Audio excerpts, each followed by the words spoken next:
Ce que vous avez derrière moi là, toutes ces belles tours, ça devrait être Douala, ça devrait être Abidjan, ça devrait être Dakar, ça devrait être Bamako, ça devrait être Niamey, ça devrait être Libreville, ça devrait être N'Djamena, ça devrait être Conakry, ça devrait être plusieurs capitales africaines. Malheureusement, je suis en ce moment même à Hong Kong. Vous savez, plus je voyage et plus je me rends compte à quel point les Africains sont en retard sur le reste du monde. Mais pire, je me rends compte à quel point les Africains ne sont pas conscients que ce n'est pas normal d'être aussi en retard sur les autres. Quand je vois comment les autres ont construit, continuent de construire leur pays, je comprends pourquoi on méprise les Africains.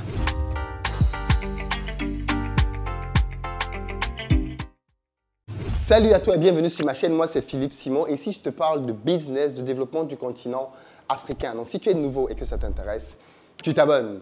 D'ailleurs les amis, mes équipes et moi venons de prendre pas mal de temps pour créer un quiz pour toute personne qui veut lancer un projet entrepreneurial en Afrique, afin que vous puissiez réellement comprendre quel type de projet vous correspond le mieux. On s'est rendu compte que la question qui revient très souvent, c'est « Philippe, quel business je peux faire ?»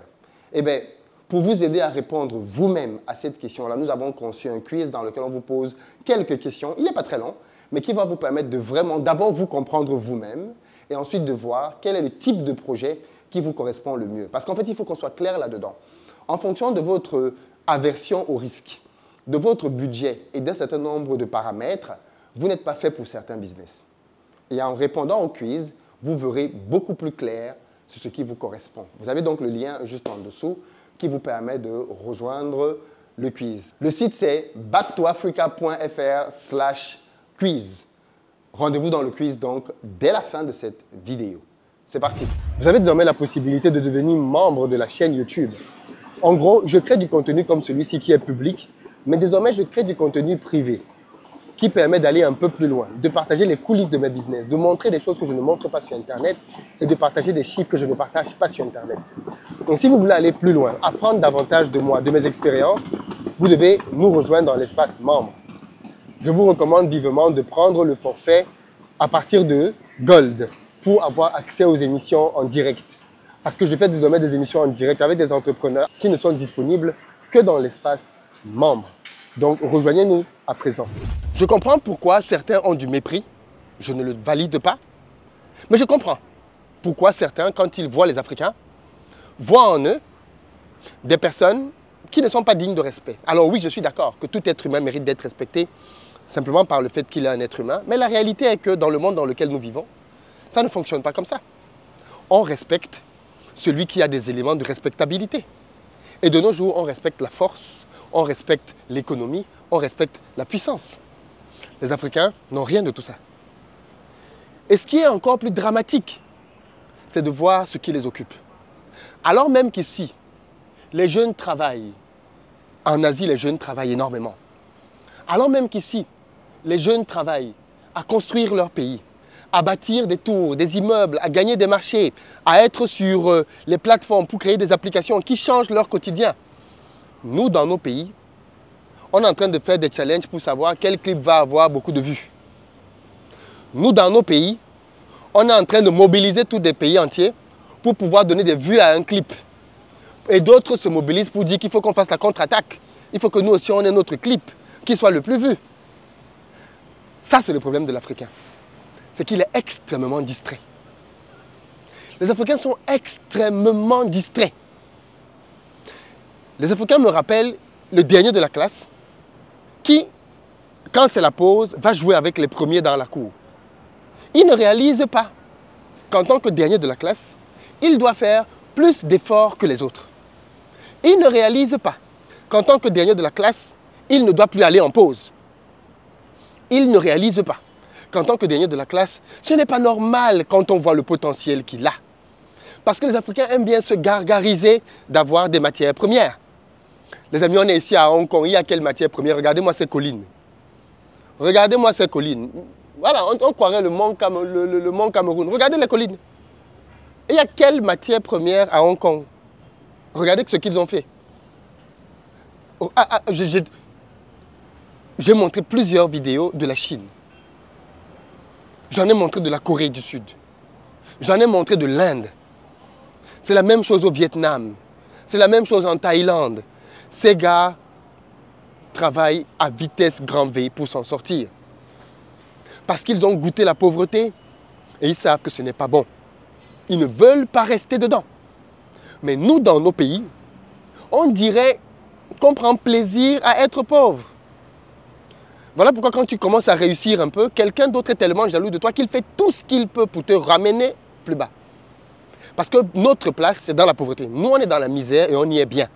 Donc, il n'est pas question que quelqu'un parmi nous s'en sorte un tout petit peu. Pourquoi un des nôtres s'en sortirait? Et c'est donc ça le problème. C'est qu'on est une génération extrêmement distraite. La génération des réseaux sociaux. On ne possède aucun réseau social, mais on est à fond dans la consommation des autres réseaux sociaux. On est à fond sur Internet, il faut voir ce qu'on regarde. Il faut voir quels sont nos modèles sur les réseaux sociaux. Quand elle n'est pas dénudée, quand elle n'est pas en train de dire des bêtises, elle est en train de faire du papato, du congossa, c'est toujours la même chose. Ce sont des anciens tués qui viennent maintenant donner des conseils. Ce sont des... C'est-à-dire, on est dans des pays dans lesquels on ne réalise pas, peut-être parce qu'on ne va pas voir ce que les autres font ailleurs. Parce qu'on ne va peut-être pas voir ce que les autres font ailleurs, on n'est donc pas conscient de à quel point nous sommes en retard. Vous savez, les matières premières, c'est un atout, mais il n'est pas décisif. Les matières premières, je le répète, c'est un atout, mais il n'est pas décisif. On peut avoir des matières premières, s'appeler l'Australie et s'enrichir avec ces matières premières. On peut avoir des matières premières, s'appeler la Russie et s'enrichir avec ces matières premières. Mais on peut avoir des matières premières et rester pauvre. C'est le cas du continent africain. Mais on peut ne pas avoir de matières premières et devenir riche et puissant, prospère. À Hong Kong, partout où tu vois des gens, les gens puent l'argent. J'ai rarement vu un pays dans lequel les gens puaient autant l'argent. Quand tu vois les gens, tu sens qu'ils sont bien. Que ce soit avec un petit débardeur ou un Bermuda, tu sens que les gens respirent l'argent ici. Et c'est normal. Hong Kong est l'un des endroits les plus riches au monde. Mais c'est quoi leur matière première? C'est quoi leur matière première? Disons l'or, le pétrole, le manganèse. Non. Parce qu'il y a plus important que la matière première. Et notre problème, c'est que nous avons fait un focus sur ce qui n'est pas important et que nous sommes devenus une génération d'amusement, une génération de rigolade, une génération de blagues. Ce qui intéresse les Africains, c'est ce qui est drôle, c'est ce qui est léger, c'est ce qui n'a pas de portée. Les Africains se réveillent le matin, on dirait qu'ils oublient dans quel contexte ils vivent. Des gens qui sont parmi les pays les plus pauvres au monde trouvent le moyen d'essayer de se comparer les uns aux autres. C'est-à-dire que vous êtes tous des totos, tous des trous, et chacun essaie de savoir quel est le trou qui est le plus profond. Et d'autres vont dire, oui, chez vous il y a la poussière, chez vous il y a le ceci. Mais mon ami, tu es dans un pays extrêmement pauvre. Est-ce que tu as même conscience de ça? Est-ce que tu as conscience du niveau de pauvreté qu'il y a dans ton pays? Ça devrait te révolter. Ici en Asie, je suis choqué de voir à quel point des vingtenaires sont millionnaires. Je dis bien des vingtenaires sont millionnaires. Quand tu vas dans la rue, tu te rends compte que les gars qui sont vraiment riches ici sont jeunes, ultra jeunes. C'est pas comme en Europe là où les riches sont vieux. En Europe, les riches sont vieux. En Asie, les riches sont jeunes. J'ai vu ça en Corée, j'ai vu ça en Inde, je vois ça en Chine. Les riches sont jeunes. Donc on peut être riche et jeune sans avoir besoin de plonger, sans avoir de baisser sa culotte, sans avoir besoin d'entrer dans quelque chose d'obscur. Et le pire, c'est que nous sommes dans des pays avec un potentiel incroyable. Moi, ça me fait du bien quand je viens comme ça en Asie. Ça me fait du bien parce que ça me booste à fond. Ça me permet de réaliser à quel point on n'a rien fait du tout. À quel point on est loin de ce qui peut être possible. Et ça me motive à me lever demain avec la détermination d'aller encore plus loin, de tout déchirer, de bâtir des choses à la hauteur de ce qu'on peut voir ailleurs. À la hauteur de ce qu'on peut voir ailleurs. Donc, Africains, il est encore temps de se ressaisir. Nous ne sommes pas moins intelligents que les autres. Nous ne sommes pas plus intelligents que les autres. Il faut tomber dans cette connerie de dire que non, on est plus de rien du tout. Mais on n'a pas moins de potentiel et Dieu nous a favorisés avec tellement d'éléments naturels. Tellement d'éléments naturels. Que le reste du monde nous envie. C'est bien pour ça que le reste du monde vient encore chez nous. Parce que s'il n'y avait même pas les histoires de matières premières là, qu'est-ce qu'un Hongkongais viendrait faire au Cameroun? Qu'est-ce qu'un Sud-Coréen viendrait faire en Côte d'Ivoire? Il vient regarder quoi là-bas? Il y a quoi qui peut l'intéresser? Qu'est-ce qu'un Indien viendrait faire au Sénégal? Il y a quoi là-bas? Non les amis, il est plus que temps que l'on se prenne au sérieux, que l'on réalise que nous sommes vraiment en retard par rapport à ce qui se fait ailleurs. Nous avons réellement besoin de nous prendre en charge. L'Afrique, sa plus grande richesse, ce sont les hommes et les femmes qui la constituent, ce n'est pas ses matières premières. Parce que ce qui développe Hong Kong, ce sont les hommes et les femmes qui vivent ici, ce sont les Hongkongais. Ce qui développe la Corée du Sud alors qu'il n'y a aucune matière première, ce sont les Sud-Coréens. Ce qui développe le Japon alors qu'il n'y a aucune matière première, ce sont les Japonais. Et ce qui développera l'Afrique, ce n'est pas le fait qu'il y ait des matières premières, même si c'est un atout. C'est le fait que sa population soit en mesure de transformer ces matières premières en richesse, en valeur.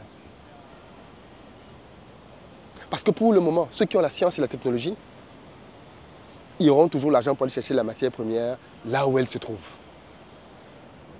Voilà pourquoi le producteur de cacao est pauvre comme jamais. Le vendeur de chocolat est riche aux as. Plein aux as. Et plutôt que de comprendre comment le game fonctionne, on est là, c'est plein. Non, ils ne nous aiment pas. Non, ils ont pris notre chocolat, notre cacao. Non, ils achètent notre cacao moins cher. On pleure les mêmes larmes depuis combien d'années? On pleure les mêmes pleurs depuis combien d'années? Ça n'a rien changé.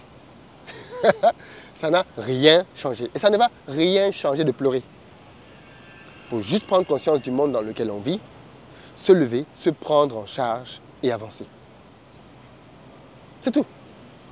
Regardez la place dans laquelle je suis. Vous n'avez pas quelque chose qui traîne au sol. Regardez vous-même à quel point c'est impressionnant. Regardez.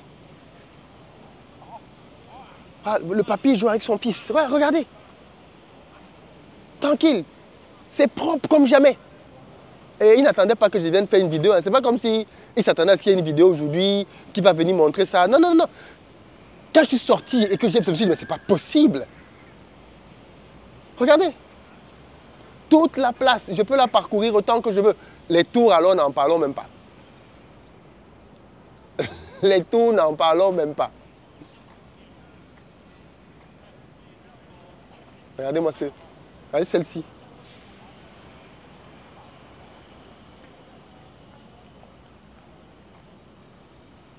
Les gens sont tranquilles. Voilà, relax.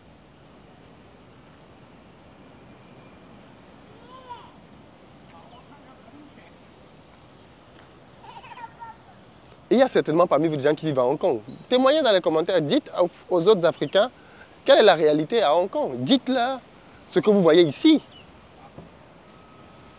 Moi, j'ai des gens qui sont venus travailler à Hong Kong il y a de cela des années, qui ne sont jamais repartis. Avec des salaires à 10 000 € le mois. Ils ne sont jamais repartis. Et c'est comme ça que l'Afrique perd ses talents.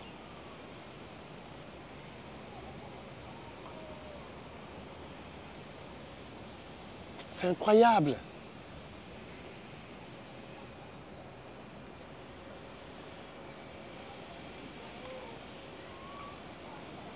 Bref,